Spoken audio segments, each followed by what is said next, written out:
We are counting down the days to Kendrick Lamar's Super Bowl performance. Kendrick Lamar just had a sweep at the Grammys. Five time. It's a WWE, WWF reference, Booker T reference. Neither or there. Drake is all on his own. He's all alone. As the industry champion, Kendrick Lamar's historic year. Of course that historic year has something to do with Drake. Of course that historic year has something to do with, if not the greatest rap beef in history, probably top 3, top 5, right? And it put Drake in a very uncomfortable position. Back against the wall.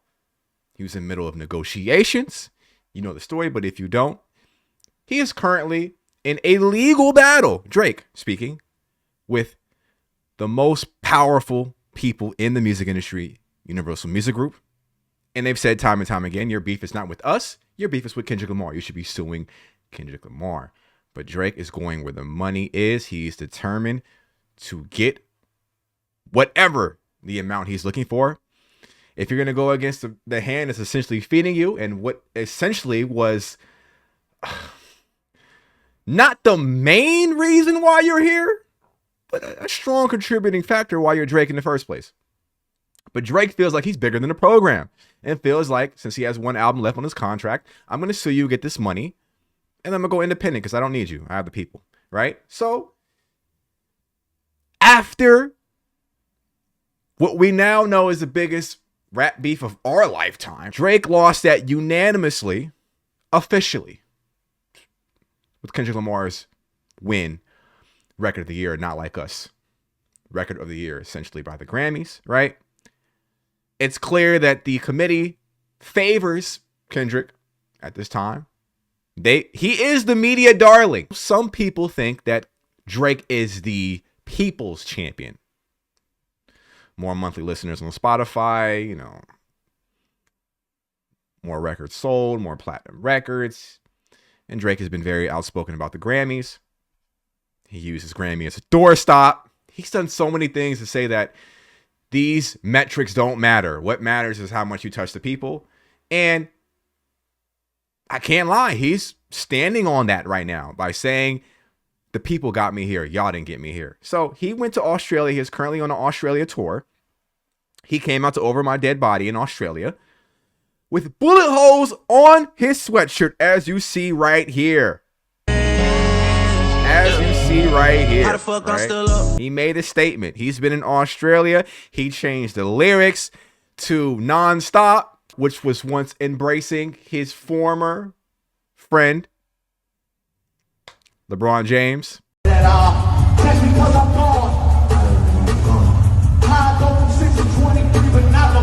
They're at odds for obvious reasons. If you heard the Fighting Irish freestyle, a lot more is described there. Allegedly, Drake is at odds with DJ Khaled. I don't give a shit. I don't care for DJ Khaled. But DJ Khaled said there's 2 Drake features on his album. Drake said, must be Drake Bell. So clearly, ain't gonna be no Drake and Khaled features. Ain't gonna be no Drake and Khaled features, right? So I found this to be very, very important right now. Very important. This is one of the reasons why I did this video in the first place with this video right here, right? I'm a player for you. Maybe you've seen it. Maybe you haven't. The caption is, when the time is right, Drizzy Drake alone by himself. I'll be back with a one-on-one conversation for y'all that you need to hear. I got a new album coming out on Valentine's Day with Party Next Door. It's called Some Sexy Songs for You.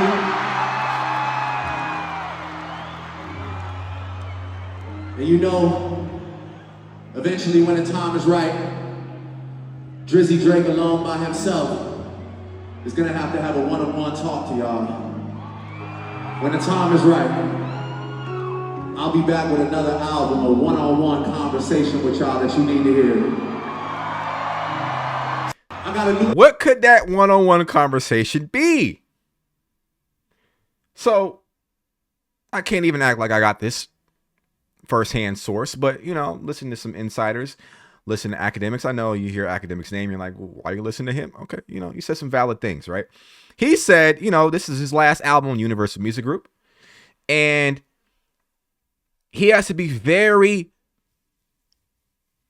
conscientious about the sales and the metrics and stuff like that. It's negotiation time. It's a big pivotal period for Drake right now. This is not the album right now that he's coming out with Party Next Door on February 14th on Valentine's Day. This is not going to be the album that's going to satisfy that. Which means that this is not the album that he will be independent after this. There's going to be another album. So, from listening to different insiders, academics namingly, that his name is not going to be on this album. It's not going to be a Drake. Drake is featured on all the songs, the majority of the songs. I don't know the track list. We haven't heard the album yet. But it's essentially a Party Next Door album featuring Drake. Why does that matter? Is that this is one of the albums right now that when we look at the first week sales, Drake is the king of sales, the king of streaming numbers in the hip hop world. He is hip hop streaming king right now. To me, in my brain, it means that whatever numbers that get projected and officially are finalized is not Drake's numbers. Drake is heavily involved in the project, but that makes sense because if he comes out with a number lower than what people deem Drake to be selling first week, they're going to say the decline is happening. And Drake doesn't want that right now in the time of negotiations. But it is a Drake project nonetheless. It's just technicalities. The Party Next Door project. If Drake were to have his name on it, that means Universal Music Group would be involved. That means this counts as his album. That means if you do lower than, you kind of need us. He may get lowballed on that. So I think that the album's probably going to do between 150,000, 200,000 first week because it's still Drake at the end of the day. This Party Next Door, we've been heavily anticipating this project. I do anticipate that Drake loses this lawsuit. I do anticipate that. And I do anticipate Drake going independent. And from here on out, I think aside from a few relationships, Drake is going to stand by himself, which is kind of abnormal for Drake, being so involved with everybody in the type of relationships that he's had thus far. They no longer are going to serve him due to them being silent and not vouching for his character when the whole industry was dancing to a record alleging that he's a pedophile. Pretty simple to understand why he not rocking with nobody right now. I do like this right here, that there is people that don't care about this beef. There's people that are still going to be Drake fans regardless. I have friends that are still going to be Drake fans regardless. You let me know if this rap beef it is and Kendrick's win and Kendrick's success is going to impact him going forward. I don't think so. I think it's still going to be a large amount of people that do not care and will still listen to Drake regardless. But, in those hip hop barbershop conversations, I think that we have completely rewritten history going forward, and Kendrick will be a step above him in some conversations. But you let me know. I thought this conversation was interesting. If you haven't seen this, let's take a listen and view. It feels like that was a lot what this year was about too, right? Like you I guess, you took it and put it on your back and you felt like a line needed to be drawn, right? Was that your intent when you rolled out this year? Was like, yo, I'm drawing a line. Like, this is what it is. My intent was to always I think from day one was to always keep the nature of it as a sport. I don't care how motherfuckers look at it as far as like, as a collaborative effort, that's cool too. But I love when artists grit their teeth. I do like what he has to say about this because it lets me know the perspective that he took this a lot more seriously. The back and forth with Drake than Drake took it. I don't think Drake took it as seriously as Dot. And Dot had a purpose because what he said in this interview, he said that prior to this beef, hip hop had been pushed to the backside, and that it started to feel like lyrics and lyricism and the purity and the art form of rap did not matter because everybody, the consumers mostly and fans and the industry only cared about record sales and number one records. It felt like the actual art form of structuring records and concepts and taking hip hop as seriously as you can take it as an artist was no longer important.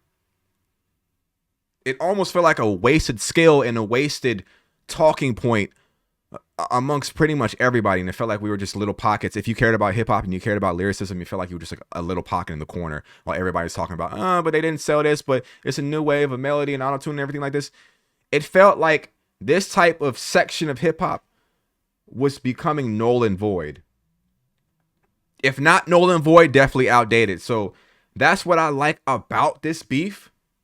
I don't like the lawsuit of it. I don't like, in the lawsuit, Drake essentially throwing war and shade on the content creators and saying everybody was being paid by Universal Music Group to react and review, not like us, and that they took the copyright claims off, which they didn't. Everything is copyright claim. I can show you.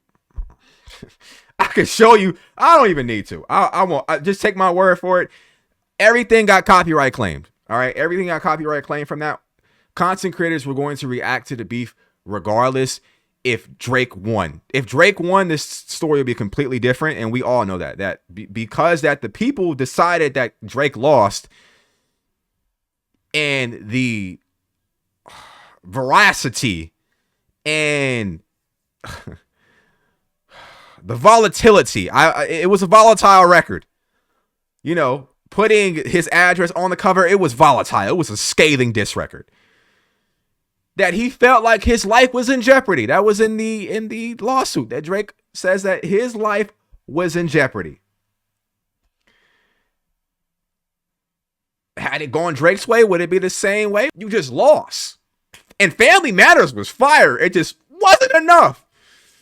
And No Face, every record that Drake has dropped after the beef has not done well. I think he had one record that charted at within the top 100, but that's unlike Drake. Within the top 100, I think at 81 in the Fell by the Wayside.